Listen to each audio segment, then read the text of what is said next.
Kahapon nga si Tomato ay nagpunta din para makapaglaro. Gabi na nga at inabot pa nga siya ng ulan. Abay nagbabagyuan na, hindi pa rin nauwi. Tamang-tama naman na nag-announce na walang pasok bukas. Kaya sabi niya nga hindi na siya uuwi at din na lang tutulog sa amin. Aring ang pinto namin ay pagkahirap na namang isarado. Gawa nga ng pagampagana iyan. Lagi na nga iyan na ang piyesa ng ulan. Itsurang are parang inat-ngat na ng daga. Isa pa nga sa problema namin kapag uulan. Aring ang mga guyam na are. Pagkakarinig na may paparating na bagyo, ay nangunguna pang sumilong din sa aming bahay. Isa pa ang problema namin na hindi na nga matapos-tapos. Aring ang natulo sa aming bubong. Saktong-sakto pa nga are sa aking tulugan. Ay di habang ako'y natutulog diyan ay may napatak na tubig sa aking mata. Sabi nga ni mama, mag-abang na nga daw ka ng planggana. Ay baka nga daw mabasa rin kutsyon ko ay bagong bili pa. Hinahanap ko nga diyan kung saan bagay yung butas na ayun. At akin na nga tatapalan ng brief ko. Nakakasawa ng matulog na may nakapatong na planggana sa aking ulo. Ari namang mga guyam na ari ay kahusay na ng pwesto kung nasaan sila. Ay may mga pagpunta pa din Kita niyo at mga kambit-kambit. Akala mo'y kung anong pinagchichismisan? Oo, may magsasabi diyan na wag nang pansinin. At ayan nga daw ay pira. Paano gayan magiging pera? Itong daming butas sa aking katawan ay kayang-kaya nilang pasukan. Ay kung ari nga talaga ay pira, ay talagang ako'y mayaman na. Ay iyan na naman tayo mga Pilipino. Ay pati pagyaman ay iaasa sa guyam. Paano na magiging pera yan? Ay pagkakabilis ng mga takbong iyan, baka oras pa lang ubos na ubos ng perang iyan.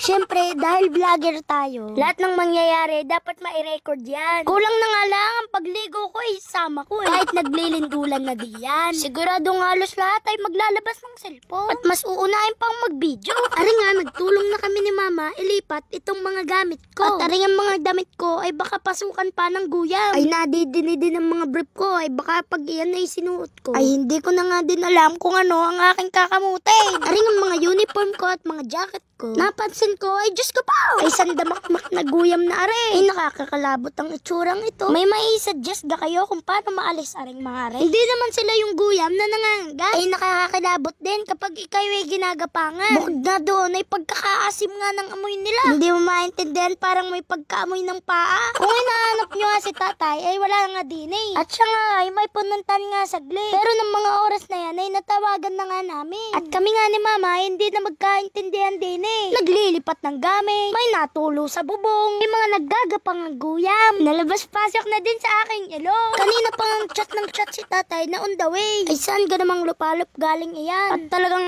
on the way nga, inabot na ng isang oras. Nung nakaraang vlog ko nga ay nangyari na din ito. Biglaan nga ang kanilang pagdating. Meron pa ang nagpapatakan galing sa bubong. Pero hindi din naman nagtatagal at nag-aalisan din sila. Ay nakakagulat lang ay pagkakadaming iyan. Ay kahirap sabihin na iyan ay blessing. After 1, 2, 3, 4, 5 years, finally, dumating na din ang superhero ng bayan. Ito ang si tatay ay late nang dumating. Hanggang kwento na nga lang ang nangyaring iyon. Dahil wala na nga siyang naabutan na kahit anong guyam. Tila na din ang ulan kaya wala nang natulo sa higaan ko. Kaya eto nga, naupo na lang si tatay at nagyayangan manood ng pelikula. Ano nga, si Tomato ay tuwang-tuwa nga dahil makatulog na ulit din Ay talagang may pagsayaw pa. Dahil si mama hindi pa nakaka-get over sa mga guyam. Ito nga, kahit nanonood na kami diyan, ay mayat maya na nga nagwalis nang nagwalis. Ari nga nasa kaligitnaan na ng pinapanood ay nagtayuan na nga kami. Ay mahirap na nga kapag ari nga ay inabot pa ng ligalig. Ay Diyos ko po yan. Finally makakatulog na din ng himbing at nawala na din ang mga nangangiliting guyam. Nga pala may second page nga akong ginawa. Sana nga ay supportahan nyo din iyon. Doon nga ako magpo-post ng ilang updates ko. Huwag kalilimutan magpala like and share. Sana sa pananood. Thank you Lord.